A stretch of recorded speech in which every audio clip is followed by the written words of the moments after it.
Long time no see. Let's get into it. Let's continue.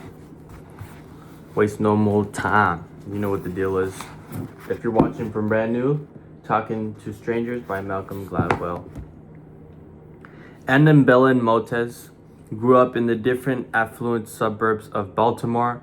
Her father was a psychiatrist. She attended the University of Virginia, then received a master's degree in foreign affairs from Johns Hopkins University. She was a passionate supporter of the Marxist Sandinista government in Nicaragua, which the U.S. government was then working to overthrow, and her activism attracted the attention of a recruiter for Cuban intelligence. In 1985, she made a secret visit to Havana. Her handlers, with her unwitting assistance, assessed her vulnerabilities and exploited her psychological needs, ideology, and personal pathology to recruit her and keep her motivated to work for Havana. The CIA concluded in a post-mortem to her career. Her new compatriots encouraged her to apply for work in the U.S. intelligence community. That same year, she joined the DIA, and from there, her ascent was swift. Montes arrived at her office first thing in the morning, ate lunch at her desk, and kept to herself. She lived alone in a 2-bedroom condo in a Cleveland Park neighborhood of Washington. She never married. In the course of his investigation, Scott Carmichael, the DIA counterintelligence officer, collected every adjective used for Montes' co-workers to describe her. It is an impressive list: shy, quiet, aloof, cool, independent, self-resilient, standoffish, intelligent, serious, dedicated, focused, hardworking, sharp, quick, manipulative, venomous, unsociable, ambitious, charming, confident, businesslike, no nonsense, assertive, deliberate, calm, mature, unflappable, capable, and competent. Anna Montes assumed that the reason for her meeting with Carmichael was that he was performing a routine security check. All intelligence officers are periodically vetted so that they can continue to hold a security clearance. She was brusque. When she first came in, she tried to blow me off by telling me, and it was true, she had just been named as the acting division chief. Carmichael remembered. She had a ton of responsibilities, meetings, and things to do, and she just didn't have a lot of time. Carmichael is a disarmingly boyish man with fair hair and a substantial stomach. He looks, by his own estimation, like the late comedian and actor Chris Farley. She must have thought she could bully him. I dealt with it the way you normally do, he remembers. The first thing you just acknowledge it. You say, oh, I understand. Yeah, I heard that. Congratulations, great. I understand you've got a limited amount of time, and you just kind of ignore it. Because if it takes you 12 days, it takes 12 days. You don't let them go. But then she hit me with it again. She really made a point of it. I hadn't ever settled in yet, and she said, oh, but seriously, I've gotta leave by 2 or something like that. Because I've got all things to do. I've got all these things to do. I'm like, what the fuck? That's what I'm thinking. I didn't lose my temper, but I lost my patience. Look, Anna, I have reason to suspect that you might be involved in a counterintelligence influence operation. We need to sit down and talk about this. Bam, right between the eyes.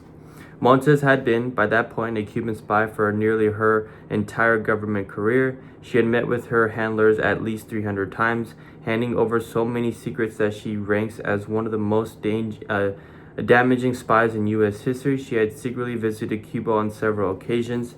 After her arrest, it was discovered that Fidel Castro had personally given her a medal. Through all of that, there hadn't been even a whiff of suspicion, and suddenly, at the start of what she thought was a routine background check, a funny-looking Chris Farley character was pointing the finger at her. She sat there in shock. She was just looking at me like a deer looking at the headlights, waiting for me to say another word, just waiting. When Carmichael looked back on that meeting years later, he realized that the first clue he had missed. Her reaction made no sense. I just didn't pick up on that fact that she never said, "What are you talking about?" Nothing like that. She didn't say a freaking word. She just sat there and was listening. If I'd been astute, I would have picked up on that. No denial, no confusion, no anger. Nobody who has been told they're suspected of murder or something. If they're completely innocent, it's like, "What do you mean?" They're going to say, "Wait a minute, you just accused me of some. I want to know what the fuck this is all about." Eventually, they'll get in your face. They'll really get in your face. And Anna didn't do a freaking thing except sit there. Carmichael had doubts right from the beginning, but doubts trigger disbelief only when you can't explain them away, and he could easily explain them away. She was the Queen of Cuba, for goodness sake. How could the Queen of Cuba be a spy? He had said that line to her. "I have reason to suspect that you might be involved in a counterintelligence influence operation," only because he wanted her to take the meeting seriously. I was anxious to get into it and get to the next step. Like I said, I am just patting myself on the back. That worked. That shut her up. I'm not going to hear any more of that crap anymore. Now let's get this done. That's why I missed it.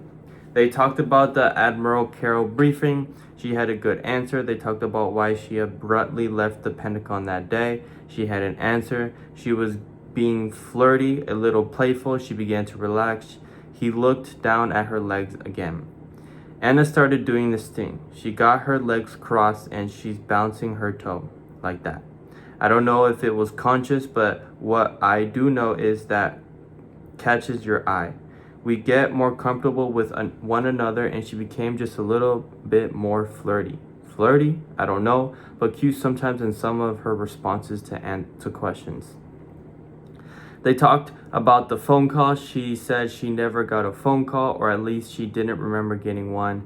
It should have been another red flag. The people who were with her that day in a situation room distinctly remembered her getting a phone call, but then again, it had been a long and stressful day. They had all been in the middle of an international crisis. Maybe they had confused her with someone else.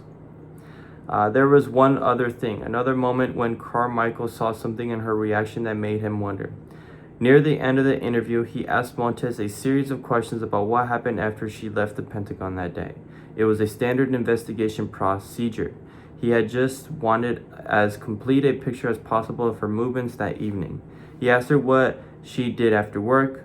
She said she drove home. He asked her where she parked. She said in the lot across the street. He asked her if she saw anyone else as she was walking. As she was walking, did she say hello to anyone? She said no. I said, "Okay, well, so what'd you do? You parked your car and you walked across the street, and while I'm doing this is when the change of demeanor occurred. Keep in mind, I've been talking to her for almost 2 hours, and by that time, Anna and I were almost like buddies. Not that close, but we have a great rapport going. She's actually joking about stuff and making funny remarks every once in a while about stuff. It's that casual and that warm, if you will." Then all of a sudden, this huge change came over her. You could see it. One minute she's just almost flirting and stuff, having a good time. All of a sudden she changed. It's like a little kid had been caught with his hands in the cookie jar, and he had got it behind his back. And Mom says, "What do you have?" She was looking at me and denying, but with that look like, "What do you know? How do you know? Are you going to catch me? I don't want to get caught." And I'll take a pause there. Sounds like a good way to pause, but more to the story about Anna Montes. I'm gonna search her up after this. I didn't get a chance to search her up after, but I'm curious to know what she is all about and her background a little bit more. So yeah, see you guys tomorrow. Probably gonna go play golf a little bit. Peace.